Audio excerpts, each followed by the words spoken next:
Атаклы галим, химик Дмитрий Менделеев исемендәге Менделеевск шәһәрен Татарстанның химия сәнәгате башкаласы дип әйтеп була. Үз заманында дөнья күләм танылган шәхес үзе дә мондагы химия заводына килә һәм төтенсез дары җитештерү буенча эш алып бара. Бүген берничә гасыр вакыт узгач та шәһәр халкы химия сәнәгате үсешенә көч кертә. Менделеевскидагы аммонига юл тотабыз. Аның тарихы узган гасырның 80нче елларыннан яңа Менделеевск химия заводыннан башлана.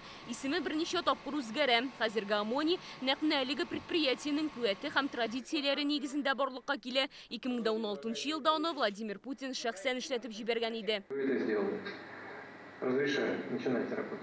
Хәзер бу Европадагы минераль ашламалар базарында иң зур оешмаларның берсе. Ябык цикллы җитештерүнең алдынгы технологиясе буенча сафка бастырылган дөньядагы 3нче завод. Ел сайын миллион тоннадан артык азот ашламасы ясыйлар. Монда 1400-дән артык хезмәткәр бар, 70% яшьләр. Рәшит Гыйләшидинов заводка 22 яшендә килә. 7нче ел монда электр җиһазларының төзеклеге өчен җаваплы. Беренче тәҗрибәсен КамАЗда туплаган. Эшче һөнәрен сайлап, Ярчалыдагы техникумда белем ала. Эшче булып эшләгәндә, син үзеңнең профессияга тирәнрәк кирә аласың. Бөтенсен белә башлыйсың инде. Тәҗрибә җыям инде теге. Барыбер бөтен әйберне монда теге кагыл, бөтен әйбергә монда кагыласың инде. Безнең коллектив шул гаилә кебек инде бу. Заводта гаиләләре белән эшләүчеләр күп. Әйтик, Рәшитнең кече сеңлесе аммонига узган ел килгән. Әтисе монда 32 ел хезмәт куя.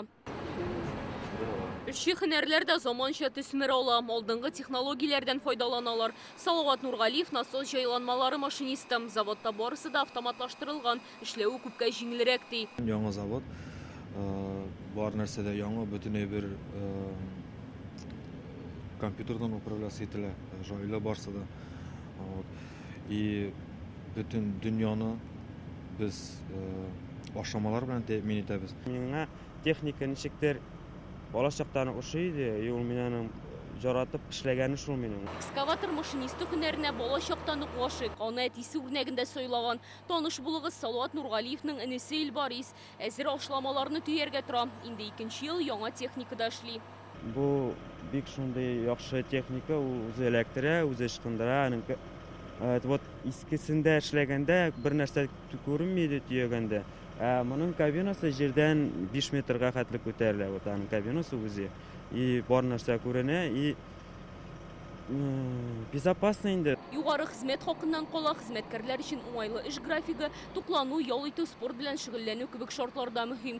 Әйтик, абыйлы энеле Нургалиевларны әле завод ташламалы торак белән дә тәэмин иткән. Бассейнга йөрүгә абонементлар бирәләр, спорт комплекска, тренажерный залларга йөрүгә абонементлар бирәләр. Төрле мероприятиялар үткәрәләр, хоккей карарга йөрибез. И эш лыйгын үтми, көннәр тагын безнең үзебезнең ансамбль бар.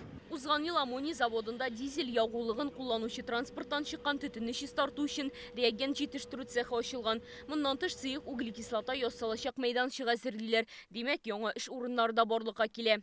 Яңа производстволар ачабыз. Безнең яңа проектлар бик күп. Һәм шул проектларга безгә бик күп кеше кирәк. Әлбәттә, кадрлар кытлыгы бар. Зарплата шартлары белән һәм төрле программалар белән без эшчеләрне җәлеп итәргә. Кирәкле белгечләрне үзләрендә әзерләү өчен шәһәрдә химия технология лицее ачылган. Менделеевск үзәне дигән балалар һәм яшүсмерләр компетенцияләре үзәге эшли. Химия буенча олимпиадада җиңгән югары сыйныф укучыларына завод узган ел стипендия түли башлаган. Студентлар белән дә тыгыз элемтәдә торалар. Шул рәвешле химия сәнәгате тармагына килүчеләр дә, эшче һөнәрләргә өстенлек бирүчеләр дә арта. Алия Сабирова, Данил Филатов, Яңа Гасыр каналы.